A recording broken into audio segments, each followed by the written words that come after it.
Pindah ke Tetris, ntar.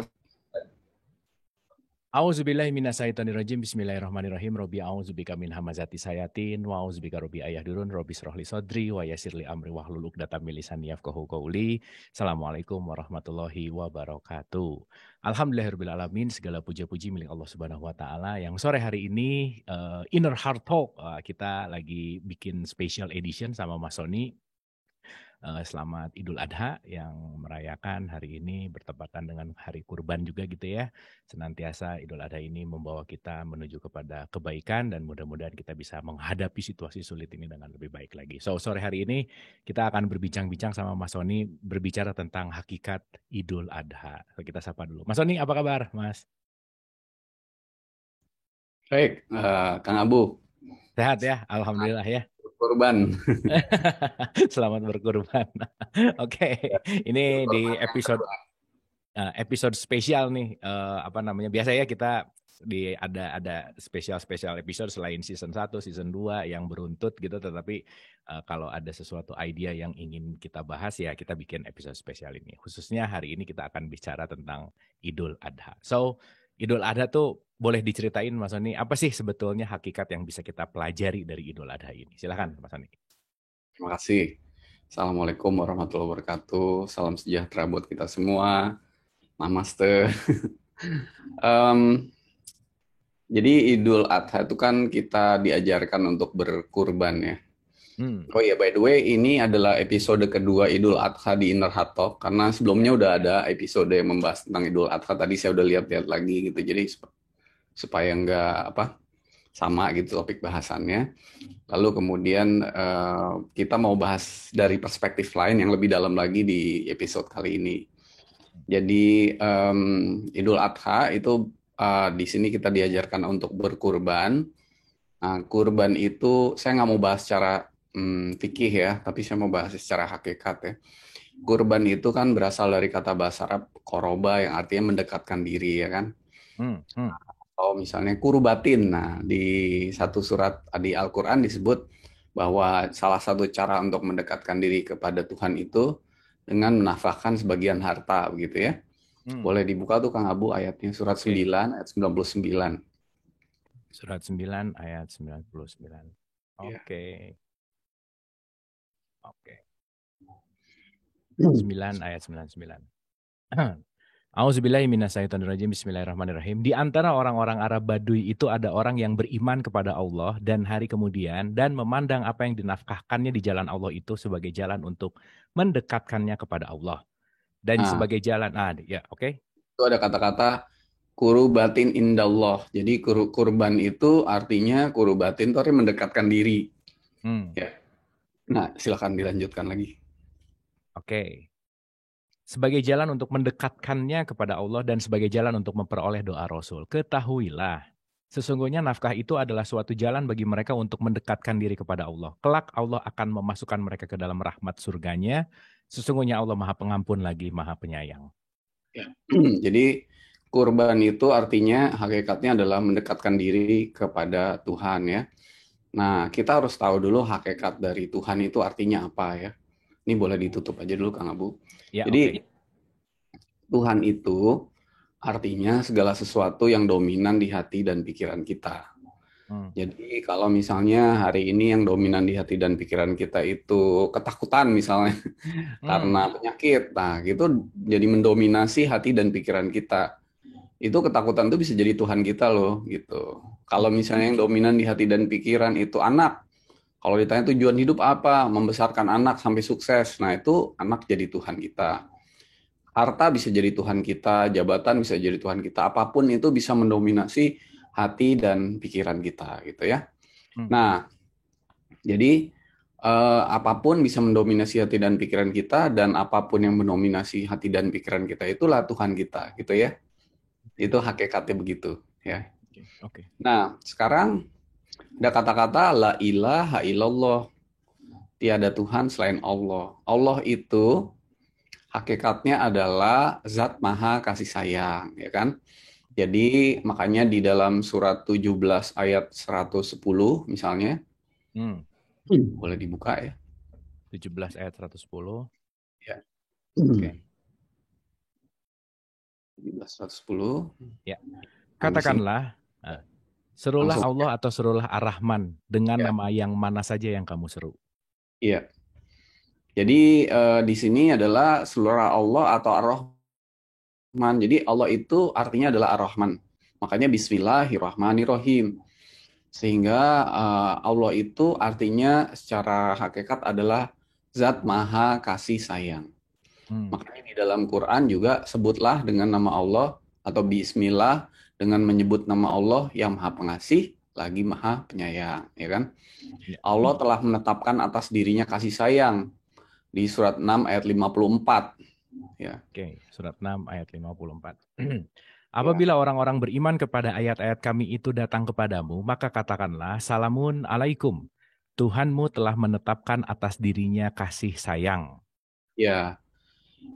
Jadi di 6 ayat 12 juga boleh dibuka ya, 6 ayat 12. Katakanlah, kepunyaan siapakah apa yang ada di langit dan di bumi? Katakanlah, kepunyaan Allah. Dia telah menetapkan atas dirinya kasih sayang. Nah, jadi Allah itu telah menetapkan atas dirinya kasih sayang. Jadi kalau kita menyebut nama Allah, artinya adalah Zat Maha Kasih Sayang. Sehingga ketika kita mengatakan La ilaha illallah, tiada Tuhan selain Allah, berarti dengan bahwa Tuhan itu adalah sesuatu yang mendominasi hati dan pikiran kita, dan Allah itu adalah Zat Maha Kasih Sayang, berarti kata-kata La ilaha illallah itu artinya tiada yang mendominasi hati dan pikiran saya kecuali kasih sayang, gitu ya. Hmm. Nah, makanya kalau ada orang yang berbuat baik, dia akan ditanamkan zat kasih sayang Allah itu lebih dalam lagi kan. Surat 19 ayat 96. Oke, 19 ayat 96. Ya. Sesungguhnya orang-orang yang beriman dan beramal soleh, kelak Allah yang maha pemurah akan menanamkan dalam hati mereka rasa kasih sayang. Nah, jadi ketika orang beriman, beramal soleh dengan cara yang kita udah pernah bahas ya, beramal yang soleh itu artinya apa? Berbuat baik yang benar dan berbuat benar yang baik gitu. Jadi doing good with Gods. Kalau nggak salah kita Hmm. pernah bahas tuh di Inner Ya. Heart Talk ya, boleh dicek lagi nanti ya. Jadi beramal soleh yang benar, maka Allah akan menetapkan atas dirinya kasih sayang dan di dalam hati kita akan ditanamkan kasih sayang lebih dalam lagi. Jadi pertanyaan ya, karena ini nanti ada hubungannya dengan mendekatkan diri kepada Allah kan. Kita harus tahu Allah dulu ya, sadar dulu. Menjadi pertanyaan, kenapa Allah memilih sifat kasih sayang gitu ya? Kenapa kita yang berbuat baik ditanamkan kasih sayang? Dan kenapa kata-katanya la ilaha illallah, tiada Tuhan selain Allah, tiada yang mendominasi hati dan pikiran saya selain sifat kasih sayang.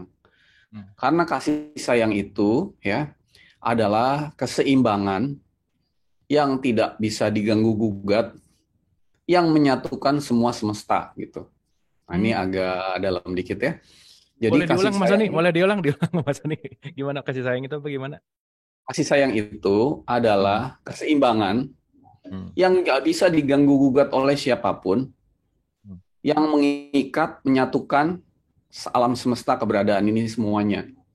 Seluruh eksistensi keberadaan ini itu hanya bisa disatukan dengan sifat kasih sayang. Oke.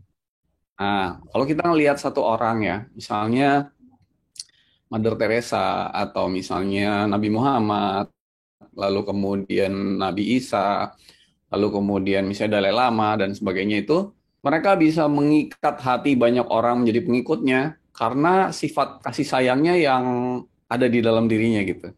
Hmm. Nabi Hmm. Ibrahim, Ibrahim itu kan itu sumber, rahim itu kasih sayang, ya kan? Jadi dia bapaknya kasih sayang, jadi dia bisa mengikat bahkan di keturunannya menjadi nabi dan membawa agama-agama yang besar kan, kayak Yahudi, Islam, Kristen segala macam itu kan semuanya mengakar kepada sumber Bapa kasih sayang. Jadi kasih sayang itulah yang mengikat semua keberadaan ini dalam suatu keseimbangan yang nggak bisa diganggu gugat. Hmm. Kalau Allah mengatakan saya ini Tuhan yang Maha Kuasa, ada pihak yang tidak terikat oleh itu, Hmm. Hmm. atau Maha Adil dan sebagainya. Jadi hanya dengan sifat kasih sayang Allah itu bisa mengikat seluruh keberadaan ini di dalam satu harmoni atau balance, kira-kira gitu. Keseimbangan yang mutlak. nggak bisa diganggu gugat gitu. Makanya kenapa di dalam hati dan kita itu ditanamkan kasih sayang, dan yang mendominasi di dalam hati dan pikiran kita itu kasih sayang. Sifat kasih sayang di hati kita ini yang akan membawa kita kepada kesadaran Allah yang hak gitu, yang sesungguhnya. Bukan Allah yang menurut otak pikiran kita. Jadi kan kalau di film PK, pernah nonton film India Ya, itu PK, ya, ya, ada ya. dua jenis Tuhan katanya. Tuhan yang menciptakan kamu dan Tuhan yang kamu ciptakan sendiri, kira-kira Benar, begitu. benar, benar, benar. Nah, jadi Tuhan yang sesungguhnya itu tidak terbatas gitu, tidak terbatas. Dan kalau kita mau mendekatkan diri kepada Tuhan, pada Allah, yaitu Tuhan Maha Kasih Sayang itu, kita harus dibawa dengan sifat kasih sayang. Karena dengan kasih sayang ini membuat kita nanti melepas batasan-batasan dan menjadi menyatu dengan semesta. Nah, itulah cara untuk kembali kepada Tuhan atau mendekatkan diri kepada Tuhan, pada Allah, gitu ya. Jadi kasih sayang ini yang membawa kita ke sana. Nah, nanti ya gitu. Jadi membawa kita kepada kesadaran Allah yang sebenar-benarnya, gitu. Nah, itu artinya Allah atau Tuhan gitu, kira-kira begitu.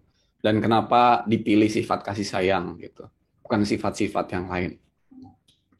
Nah, sekarang mendekatkan diri kepada Allah. Tadi kita bahas sedikit tentang Allah ya. Nah, sekarang kita bahas tentang mendekatkan. Karena mendekatkan itu konsepnya bisa macam-macam ya. Apa yang disebut sebagai mendekat gitu ya. Boleh saya pakai ini, Kang Abu? Silakan, Mas Soni. Gambar ya.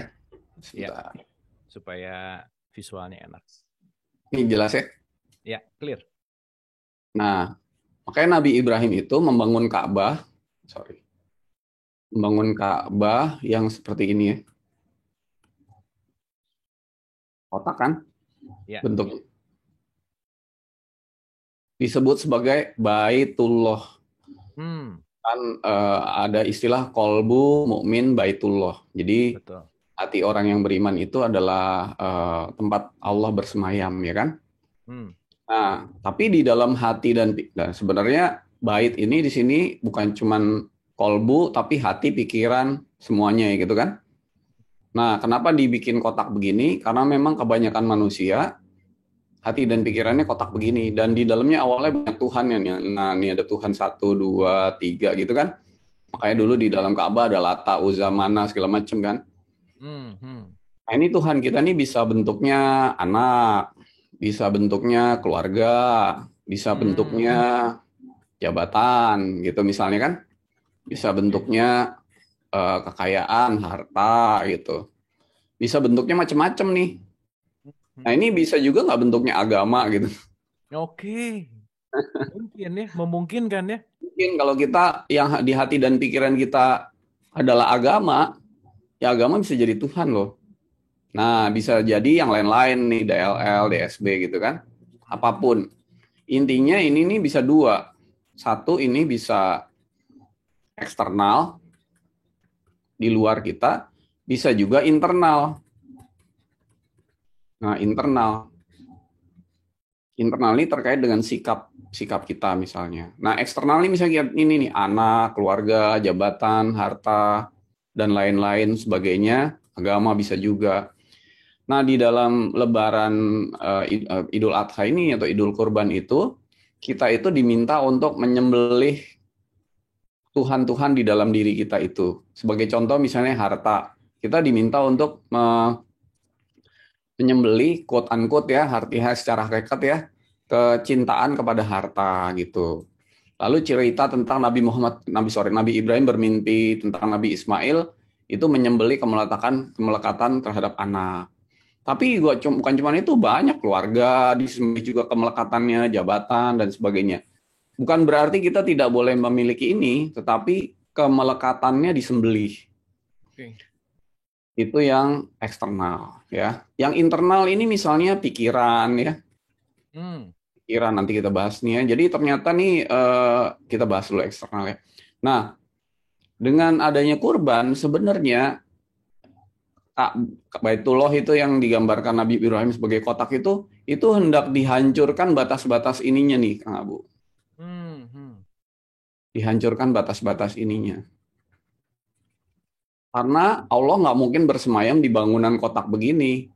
Allah Oke. itu ada di mana-mana dan lebih luas dari semesta ini kan keberadaan. Sehingga harusnya ini dibongkar dulu semua. Nah, nggak bisa langsung dibongkar begini, harus dihapus dulu, dihilangkan dulu atau diupayakan hilang dulu kemelekatan dan keterikatan masing-masing ini gitu, kira-kira begitu. Hmm. Ya. Nah, yang kedua, yang itu yang pertama, jadi eksternal. Yang dua itu internal. Internal itu artinya adalah pikiran kita. Nah, ini yang paling menghambat kita di dalam mendekatkan diri kepada Allah gitu. Hmm. Makanya waktu peristiwa Nabi Musa, apa namanya? Ini saya tutup dulu ya. Ya. Peristiwa Nabi Musa eh, bertemu dengan Allah di surat 7 ayat 142, boleh dibuka itu? Oke. 7142. Oke. Ya. Dan telah kami janjikan kepada Musa memberikan Taurat sesudah berlalu waktu 30 malam. Dan kami sempurnakan jumlah malam itu dengan 10 malam lagi. Maka sempurnalah waktu yang telah ditentukan Tuhannya 40 malam. Dan berkata Musa kepada saudaranya yaitu Harun, gantikanlah aku dalam memimpin kaumku dan perbaikilah. Dan janganlah kamu mengikuti jalan orang-orang yang membuat kerusakan. Ya. Nah, jadi dia 40 malam. Oh, sorry, di 143-nya, Kang Abu ya. Ya, oke. Lanjutnya. Dan tatkala Musa datang untuk munajat dengan kami pada waktu yang telah kami tentukan, dan Tuhan telah berfirman langsung kepadanya, berkatalah Musa, "Ya Tuhanku, nampakkanlah diri engkau kepadaku agar aku dapat melihat kepada engkau." Tuhan berfirman, "Kamu sekali-kali tidak sanggup melihatku, tetapi lihatlah ke bukit itu, maka jika ia tetap di tempatnya, sebagai sedia kala niscaya kamu dapat melihatku." Tatkala Tuhan yang menampakkan diri kepada gunung itu, dijadikannya gunung itu hancur luluh, dan Musa pun jatuh pingsan. Maka setelah Musa sadar kembali, dia berkata, "Maha suci engkau, aku bertobat kepada engkau, dan aku orang yang pertama-tama beriman." Nah, jadi ini adalah eh, apa hal yang paling berat ketika kita sudah bisa, bukan nggak pernah bisa, tapi berusaha dan satu persatu Tuhan-Tuhan atau hambatan-hambatan eksternal di dalam diri kita itu dibersihkan. Tadi misalnya ya kemelekatan terhadap yang lain-lain itu, termasuk harta. Makanya di Idul Kurban kita menyembelih hewan ternak itu kan simbol semua sebenarnya. Bahwa itu harta yang dicintai dan sebagainya itu. Yang lebih berat lagi itu adalah PR-nya itu adalah untuk yang di dalam, yaitu tadi yang udah seperti gunung itu. Makanya ketika Allah mengatakan, kalau kamu mau melihat aku, lihatlah kepada gunung itu. Kalau dia pada tempatnya dan kemudian hancur, baru Musa hancur, jatuh pingsan, gunungnya hancur, dan dia bisa melihat Tuhan. Nah, jadi di situ ada kata-kata ketika gunung itu pada tempatnya, ya kan? Menariknya gunung itu adalah pikiran kita, our mind, ya, our mind, our desire, pokoknya apa keinginan-keinginan kita itu yang ada di dalam itu. Nah, ini ada yang menarik. Ternyata yang disebut sebagai monkey's mind, yang loncat-loncat itu, yang bergerak terus ya. Jadi pikiran kita tuh harus di sini dan saat ini, yang disebut di dalam ayat itu pada tempatnya gitu. Nggak loncat-loncat kemana-mana, ya kan? Oke. Makanya kita punya otak disebut sebagai monkey's mind. Ternyata kalau teori Darwin menyebutkan kita ini hasil evolusi dan terakhir dari kera atau monyet, DNA manusia dan kera itu bedanya cuma 2-3%. Jadi jadi otaknya masih nyisa gitu, otak monyetnya masih sini. masih Nah, itu masih yang ada suka, bekasnya lah ya. ada bekasnya. Yang suka loncat-loncat itu, ya kan? Masih nyisa tuh. Jadi yang paling penting adalah yang lebih PR lagi tuh yang di dalam. Untuk bisa mendekat kepada Tuhan tuh PR yang di dalam itu, yaitu hati, pikiran itu supaya pada tempatnya dan tidak sibuk, kira-kira begitu. Nah, sehingga kita bisa memahami banyak hal gitu kan. Nah, orang tuh seringkali berpikiran ya, kalau mendekat kepada Tuhan itu adalah ke titik tertentu gitu. Karena dia berpikir Tuhannya itu nggak ada di dalam dirinya kan. Jadi Hmm. kayak kayak begini nih, gini kira-kira. Nah, jadi ini misalnya nih titik A, sorry, ini titik A gitu ya.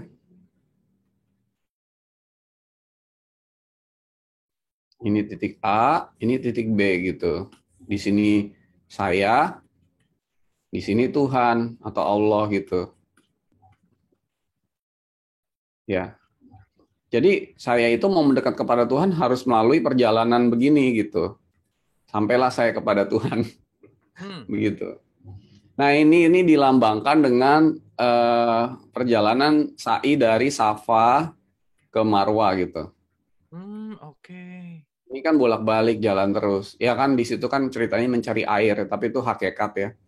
Dan akhirnya udah kecapean mencari Tuhan di luar, dia berdiri gitu. Nah, kalau Tuhan itu adalah begini di titik B, berarti Tuhan itu ada jarak ya kan dengan kita. Padahal di Al-Qur'an dan jarak ini pasti jauh dong ya kan? Karena kan ini Hmm. perjalanannya bukan fisik, non fisik. Padahal di Quran di surat 2186 dikatakan apabila hambamu berkatanya tentang aku kepadamu, jawablah aku itu dekat ya kan? Korib, ya. Bahkan di Qorib. Qorib, Qorib sama sama kurban itu sama katanya Iya, betul, betul. ya. Nah, ya, jadi eh, dan di 57 ayat 4 aku berada di mana kamu berada. Di 50 ayat 16 aku lebih dekat dari urat lehermu gitu. Jadi berarti ada jarak dong kalau begini, Hmm. ya kan? Dan berarti Tuhan nggak ada di mana-mana. Berarti Tuhan nggak ada di titik A dong kalau dia harus ke titik B kan? Padahal Tuhan kan ada di mana-mana kan? Ya. Dimanapun kamu berada gitu. Nah, jadi ada jarak, ada tempat juga. Berarti ada tempat Tuhan tuh ada tempat di tempat tertentu kira-kira begitu. Nah, jadi eh, ini berarti intinya Tuhannya masih di luar dirinya gitu kira-kira. Hmm. Hmm. Hmm. Ya. Jadi kita masih seperti ini, Tuhannya di luar diri kita.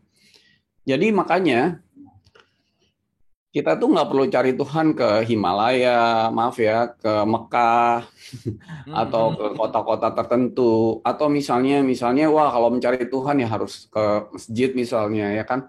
Hmm. Karena ini COVID ini mengajarkan kita banyak hal untuk menyadari ini sebenarnya.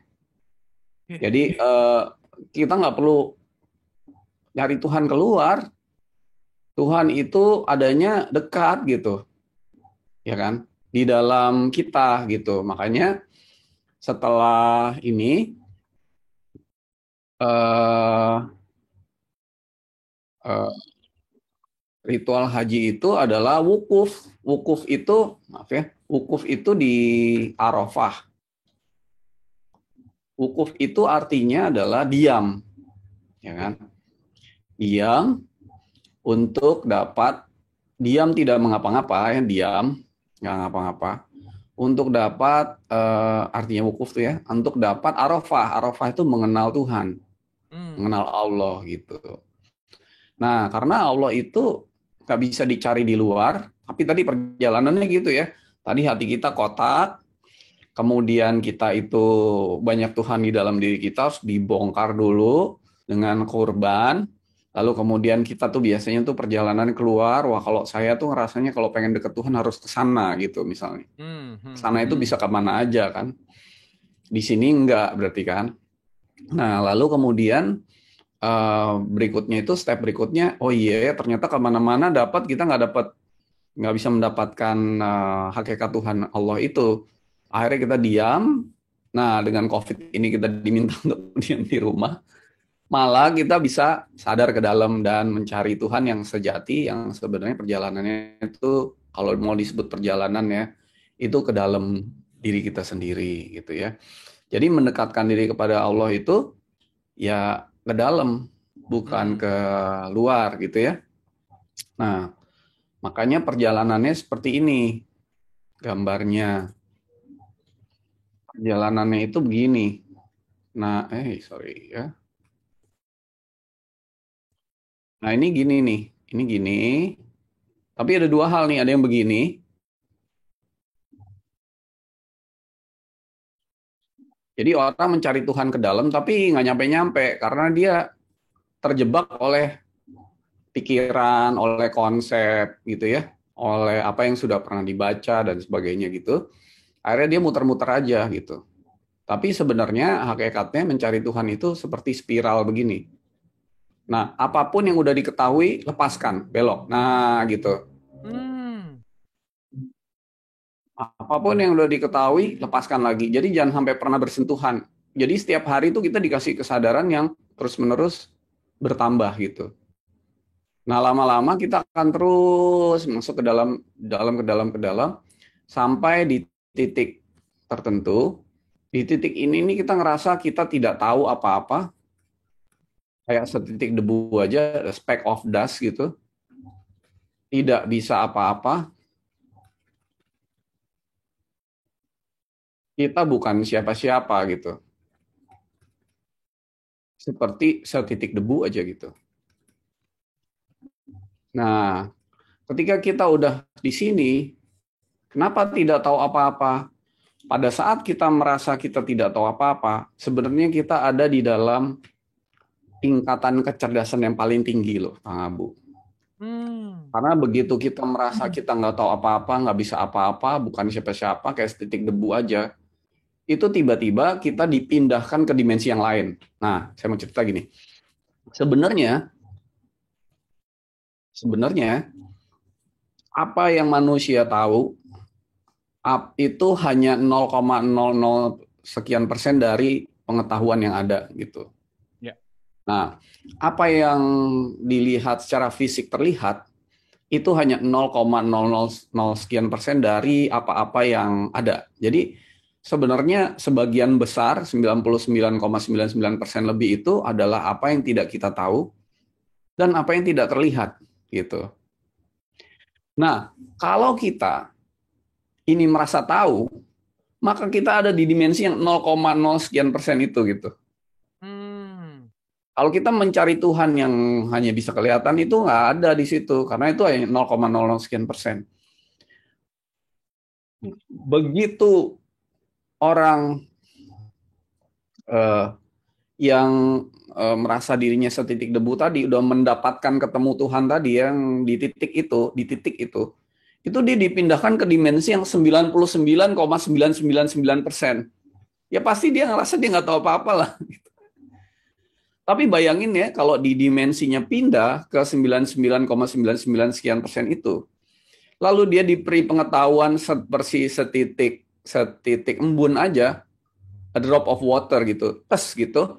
Itu kalau dibandingin sama pengetahuan yang 0,0 sekian persen itu udah kayak tahu banyak hal kira-kira gitu. Ya, benar Mas Doni, benar.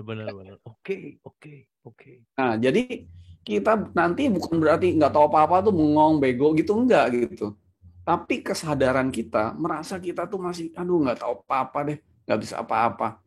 Bener-bener kita tuh seperti dibawa ke dalam semesta yang nggak ada batas gitu. Jadi kita tuh kayak, aduh udah nggak kecil banget gitu, nggak tahu apa-apa, nggak bisa apa-apa gitu. Ada di dalam satu alam yang tidak terbatas. Sehingga gambarnya nanti setelah kita itu berada di titik ini ya.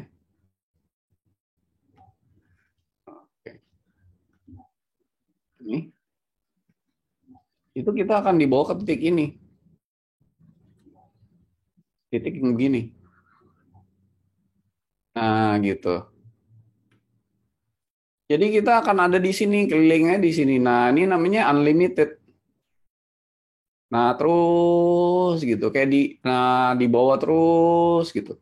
Nah, kalau udah ada di titik ini, wah itu udah kesadarannya akan dibawa ke kesadaran yang beda lagi ininya, beda lagi dimensinya. Dan baru dia bisa lebih mengenal Allah itu dengan sebenar-benarnya gitu. Bukan karena konsep, bukan karena bacaan, bukan karena apapun, tapi karena pengalaman. Bukan karena beriman kepada Allah, percaya bahwa Allah itu ada. Percaya itu, kalau orang belum percaya, bagus dia untuk menjadi percaya. Tetapi bahayanya orang percaya adalah dia percaya kepada cerita gitu. Setelah itu dia berhenti di situ. Oke. Jadi salah satu hal yang perlu dilepas dalam perjalanan ke dalam itu adalah kita percaya. Jadi bukan jadi nggak percaya ya, tapi kita udah melepas semuanya.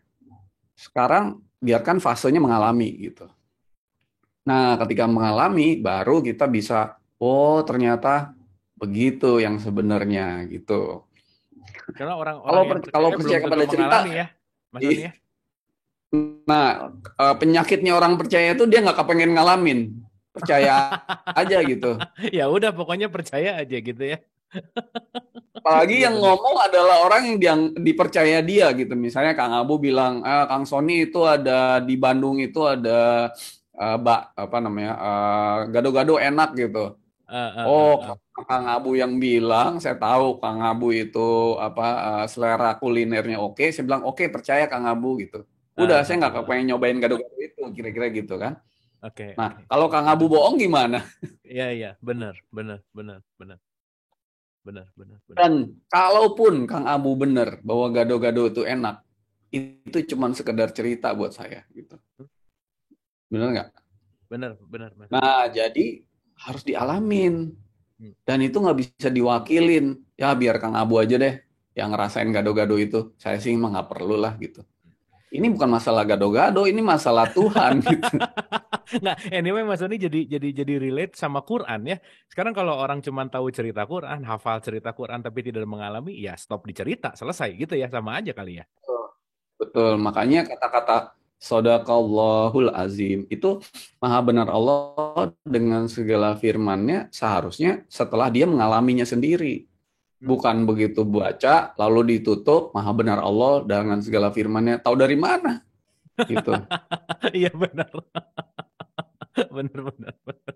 Oke, oke. Nah, penyakit orang percaya tuh nggak mau ngalamin. Ya udahlah, percaya aja lah apa yang diomongin dia pasti benar gitu. Iya kalau benar, kalau salah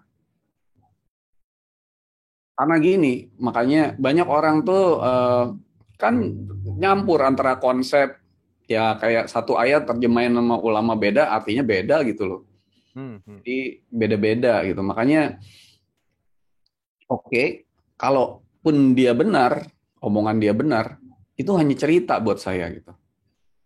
Di Quran memang ada, Quran itu cerita yang tidak dibuat-buat kan, surat 24 ayat 34 atau surat Iya, iya. 12 ayat 111 gitu. Hmm, hmm, hmm. Tapi jangan cuma jadi sekedar cerita, itu harus dialamin sendiri. Kira-kira begitu. Oke, Mas. Perjalanan mencari Tuhan itu tuh harus dialamin oleh setiap kita. Itu fardu ain kalau buat saya. Jangan Hmm, fardu kifayah. Biar hmm, orang tertentu aja ngalamin, kita nggak perlu gitu. hmm.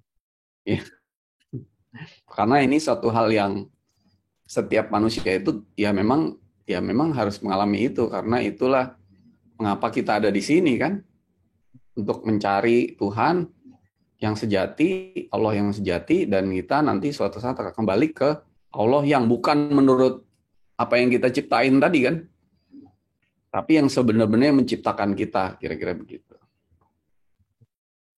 Nah, jadi kita akan sampai kepada tadi titik ke dalam dulu. Jadi makanya COVID ini banyak hikmahnya deh. Jadi orang disadarkan bahwa Allah itu di dalam nyarinya, jangan keluar-keluar gitu. Di dalam rumah pun justru itu saat yang tepat gitu. Untuk sampai ke titik tertentu, di titik itu kita akan dibawa ke unlimitedness, di mana itulah sebagian besar itu hanya di situ. Wah ini kalau saya bahas panjang banget. Tapi intinya begitu. Jadi unlimitedness itu begitu kita nggak tahu apa-apa, begitu a drop of water in the ocean ditaruh di dalam kesadaran kita, tes, wah itu udah jadi lebih luas dari langit dan bumi, kira-kira begitu. Hmm. Dan setiap orang, nah ini menarik ya, kalau di luar kita tuh bisa beda. Kang Abu ganteng, saya biasa-biasa aja misalnya. Ada Oke. orang yang kaya, ada orang Hmm, yang biasa-biasa, ada orang miskin. Ada orang yang badannya besar, ada orang badannya kecil. Jadi ngangkat sesuatu tuh nggak sama gitu. Mikir sesuatu, apa namanya, membeli sesuatu juga kemampuannya beda-beda. Jadi kita itu unequal, tidak setara di luar ya. Tetapi kalau udah bicara ke dalam, everybody is equal gitu. Oke, oke, Nggak oke. ada satupun yang lebih dari yang lain, nggak ada satupun yang kurang dari yang lain. Nah, pertanyaannya dia udah ready atau belum? Dia udah siap atau belum? Itu aja gitu. Ya. Jadi mencari Tuhan, mendekatkan diri kepada Allah tuh yang ke dalam itu, ke dalam gitu. Nah, Allah itu kan laisa kamislihi syai'un, ya kan? Di surat 42 ayat 11, ya, tidak serupa dengan hambanya. Mukhalafatul lil hawadisi, tidak serupa dengan makhluknya. Jadi eh, tidak bisa dilihat di surat 6 ayat 103, tidak bisa dilihat dengan penglihatan kita. Jadi Allah itu nggak bisa dimiliki, nggak bisa dilihat, nggak bisa diketahui, nggak bisa di apa-apakan gitu, karena nggak serupa dengan apapun. Jadi cara kita untuk kembali kepada Allah itu hanya dengan melarut di dalamnya. Nah gitu. Hmm, Nah hmm, ini rada dalam. Melarut di dalamnya itu, melarut di dalamnya. Nah itu caranya hanya dengan tadi apa namanya, melepaskan itu tadi, yang kotak itu dilepas, yang bulat-bulatnya itu dilepas, termasuk internalnya pikiran hati kita tuh dilepas, hmm. sehingga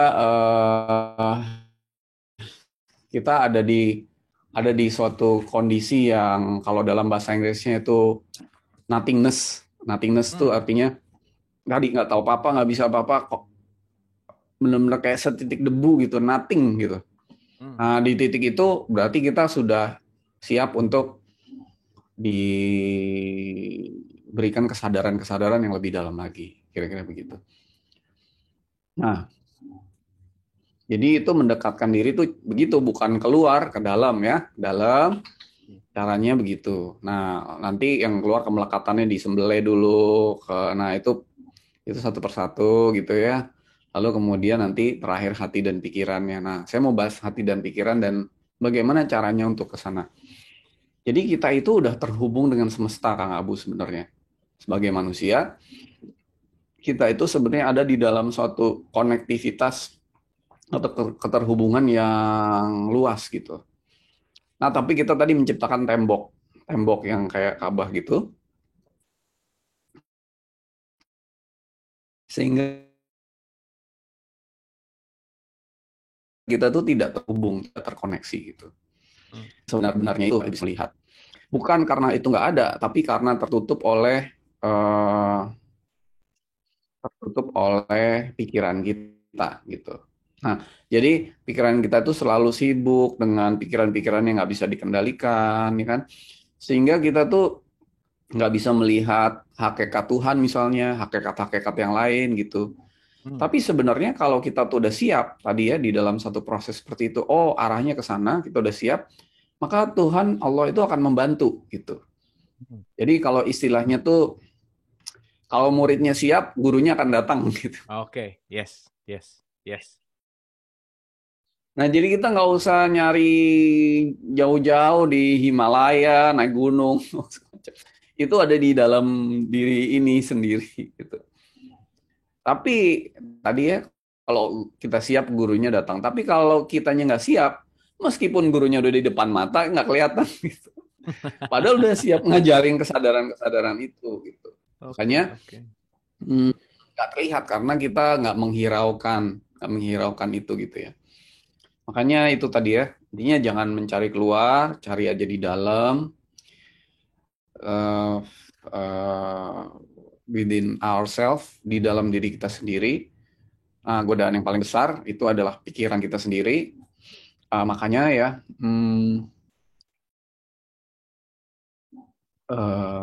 untuk bisa melakukan melakukan perjalanan ke dalam, kalau sudah kita lihat ya contoh-contohnya di kitab suci, seperti misalnya Nabi Muhammad ke Gua Hiro, Nabi Ibrahim surat 6 ayat 75 sampai 79 itu ke gunung juga, Nabi Musa ke Gunung Tursina, lalu misalnya Buddha itu kan bawa body dan sebagainya itu ya. Jadi cara satu-satunya untuk bisa mendapatkan perjalanan ke dalam dan mendekatkan diri kepada Tuhan yang sesungguhnya itu hanya lewat wukuf gitu, diam. Nggak ada cara lain sih kayaknya. Oke. Atau meditasi gitu. Itu the one and only way gitu. Nggak ada cara lain mau pakai metode apapun gitu, nggak bisa. Itu kesadaran tertinggi hanya didapatkan lewat itu. Uh, Kalau Nabi Muhammad dulu tahanut 40 hari setiap tahun gitu ya, yang disebut saum itu kan, kita udah bahas harusnya ya.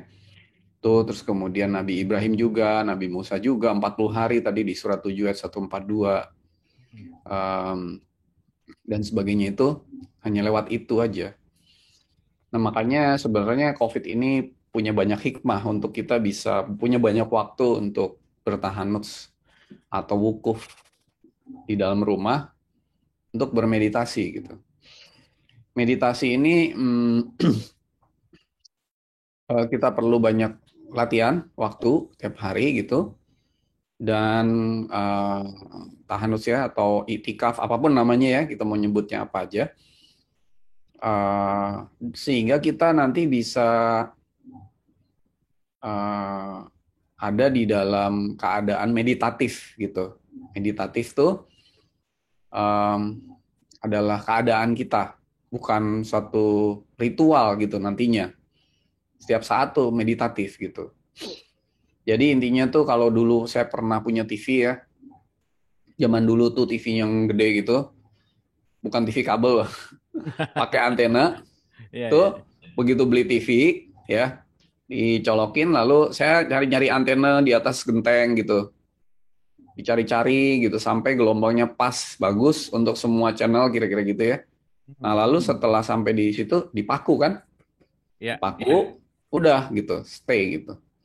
Nah meditasi juga gitu, meditasi tuh mencari gelombang sampai benar-benar gitu, sampai kita tuh lepas semuanya, nggak bisa apa-apa, nggak tahu apa-apa di satu titik tertentu. Nah udah dipaku aja, nah itu jadi sikap jadinya, sikap meditatif terus-menerus kira-kira begitu. Nah itu saya sih mengajak sebenarnya kita semua ini untuk melakukan itu gitu.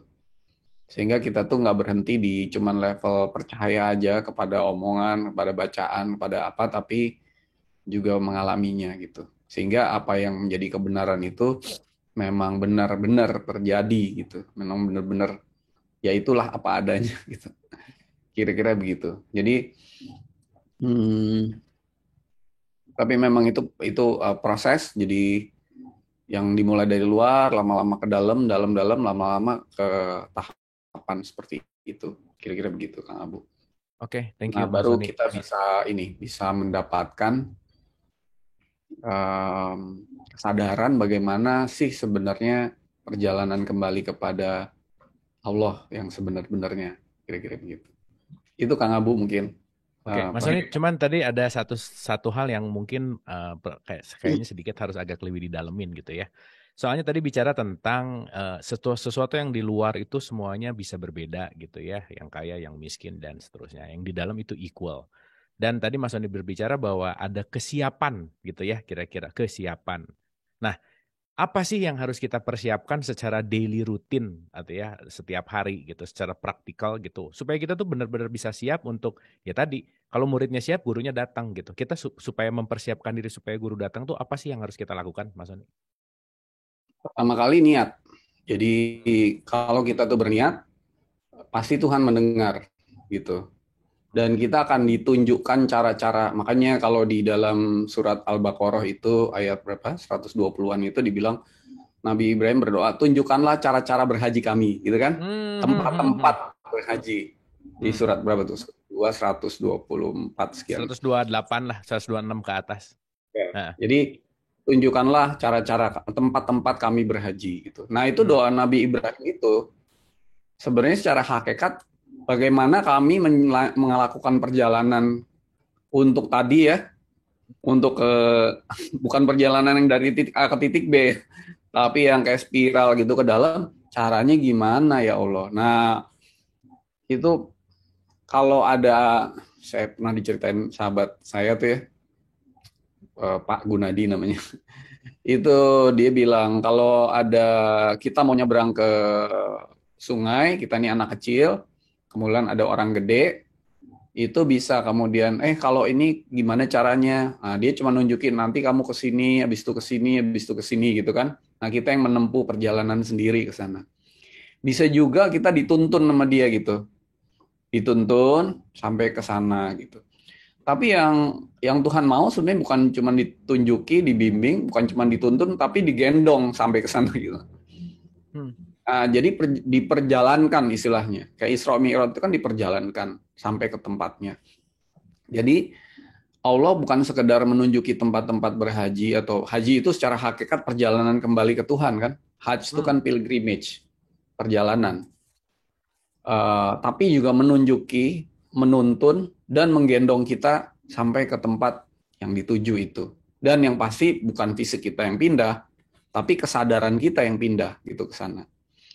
Nah, makanya tadi saya bilang kalau muridnya siap, gurunya pasti datang karena ini udah ditunggu lama nih sama Allah. Makanya kata-kata itu labbaik Allahumma labbaik kan. Aku memenuhi panggilanmu karena udah dipanggil dari kapan tahu gitu. Tapi kitanya nggak bilang siap bahwa saya siap menempuh perjalanan. Tapi tadi ya Tuhan yang mana dulu yang mau kita cari gitu? Apa Tuhan yang di luar? Apa Tuhan yang di dalam? Apa Tuhan yang sesuai kesadaran yang benar-benar paling dalam gitu? Nah, karena kalau konsep kita Tuhannya beda, ya perjalanannya pasti akan beda gitu. Akhirnya kayak tadi film Pique itu, ke Tuhan yang kita ciptain sendiri gitu. Nah, makanya siap duduk meditasi, wukuf, tidak ngapa-ngapa, diam.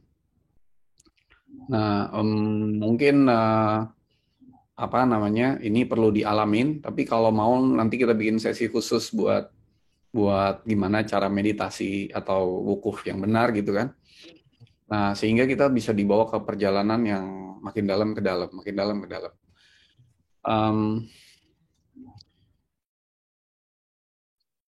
Kalau kita ada di titik pindah dari titik 0,00001% itu, yaitu pengetahuan yang empirical, yaitu knowledge yang empirical. Lalu kemudian kita dipindahkan ke pengetahuan yang sifatnya consciousness, kesadaran begitu, yang nggak yang bukan empirik, bukan dari yang kita baca, alami dan sebagainya itu sedikit aja kesadaran kita dibawa, itu udah luar biasa gitu, kira-kira begitu. Nah, jadi perlu pindah dulu dari titik ini, dari titik yang semuanya kelihatan, jadi satu titik yang tadi di dalam unlimited itu. Nah, kesiapannya ya itu tadi. Kalau Nabi Muhammad tuh dulu kan berbuat baik ya kan, dia sedekah dulu, menolong orang miskin segala macam itu untuk membuat kasih sayang di dalam hatinya tuh abundant gitu, berkelimpahan gitu, kira-kira begitu. Nah, kasih sayang ini akan tadi kan saya bilang kasih sayang itu adalah keseimbangan yang mutlak yang menyatukan semesta. Sehingga begitu kita itu memperoleh sifat kasih sayang ini akan bimbing kita ke tadi yang unlimited tadi. Jadi jangan cuma duduk diam, tolong orang lain. Hari ini kita punya programnya Kang Abu, peduli nakes misalnya. Peduli temen yang COVID apa, tolong teman-temannya segala macam. Nah, itu nanti akan ada sifat kasih sayang masuk, itu bagian dari kesiapan. Lalu kemudian sifat kemelekatan kepada apa tuh dilepas semua. As if misalnya kita tarik napas, kita buang napas, kita nggak bisa tarik napas lagi, ini adalah napas kita yang terakhir, lepas semua kemelekatannya itu gitu, nggak akan kita bawa gitu, misalnya kan. Nah, lalu kemudian yang terakhir adalah bagaimana kita bisa melepaskan pikiran itu. Pikiran. Pikiran ini menarik, tapi kalau kita bahas nih gunung ini nih, kita bisa agak lama nih. Ya, kita nanti bahas Intinya di pikiran, episode yang lain, intinya Mas gini Sony. aja. Pikiran itu harus seperti tangan. Tangan itu kalau mau kita pakai, kita pakai. Kalau nggak mau kita pakai, kita taruh aja gitu. Tapi pikiran kita nggak Hmm, kayak gitu. Pikiran kita itu uncontrollable. Kalau kita mau pakai, dia gerak ke arah yang lain gitu. Padahal mau hmm, dipakainya ke sana. hmm. Kalau nggak mau dipakai, gerak-gerak sendiri kayak orang, maaf ya, orang Ya, yang ya, ya, gini gitu. Ini ya, nggak ya, mau ya. dipakai tapi gerak-gerak sendiri. Nah, harusnya ini kalau mau dipakai dipakai. Kalau nggak dipakai taruh aja. Nah, pada saat ditaruh itu jelas semua gitu. Oke, Kira-kira gitu. oke. Nanti kita ada satu episode judulnya menaruh pikiran, Mas Sony, supaya pikirannya Oke. bisa ditaruh. Oke, thank you Mas Sony. Idul Adha dilihat dari sudut pandang yang lebih hakikat, ternyata dalam banget gitu ya. Ternyata kolbun mukmin baitullah tadi di dalam hati itu banyak dalam tanda kutip berhala-berhala, di mana kalau Ibrahim diceritakan Ibrahim menyembelih Ismail, Ismail itu bisa harta, anak, jabatan, apapun yang bisa kita tuhankan gitu. Nah, so mendekatkan itu memulai dari bagaimana kita meniti ke dalam diri gitu, itu poin pentingnya yang tadi saya bisa ambil pelajaran. Dan yang paling sangat jelek banget adalah sesuatu yang di luar itu berbeda, ada yang kaya, ada yang miskin, ada yang tinggi, ada yang rendah, dan seterusnya. Tetapi once sudah masuk semuanya adalah equal. Nah itu so beautiful. Terima kasih Mas Sony, sore hari ini saya rasa siapapun yang mendengarkan ini akan mendapatkan sesuatu yang mind blowing gitu ya, yang sangat mencerahkan, inspiring. Dan seperti biasa, final statement untuk special episode Idul Adha 2 kita. Silakan Mas Sony.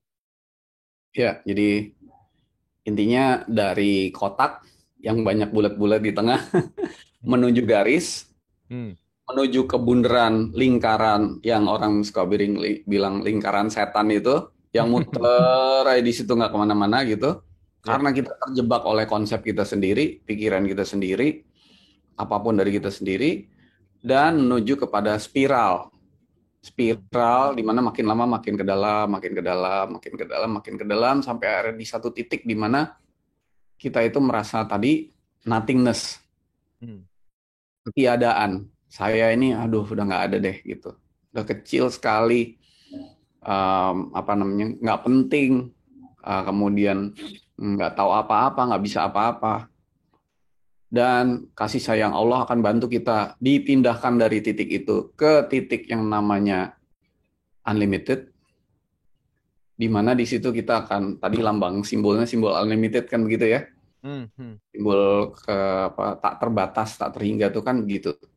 Ya tadi itu, di mana di situ kita akan ya ada di situ terus, dan itu artinya kita pindah dari titik yang 0,000000001% menuju yang ke 99,99999%. Jadi a drop of water of consciousness, setetes air kesadaran di titik itu adalah suatu hal yang lebih luas dari seluruh langit dan bumi, kira-kira begitu. Jadi makanya disebutkan, kalau kamu mau apa namanya, membuat ayat Allah 7 laut, Lautan, ya. dan ditambahkan 7 samudra, ditambahkan 7 samudra lagi tidak akan cukup, karena kita udah pindah ke titik yang tadi itu yang terakhir. Itu surat 31 ayat 27 sama 18 109. Hmm. Jadi disitulah kita akan mendapatkan hakikat Allah yang sebenar-benarnya, meskipun sebenarnya itu hanya a drop of water gitu. Kita nggak mungkin bisa mengenal Tuhan itu even 1% tuh nggak bisa. Hanya setetes gitu.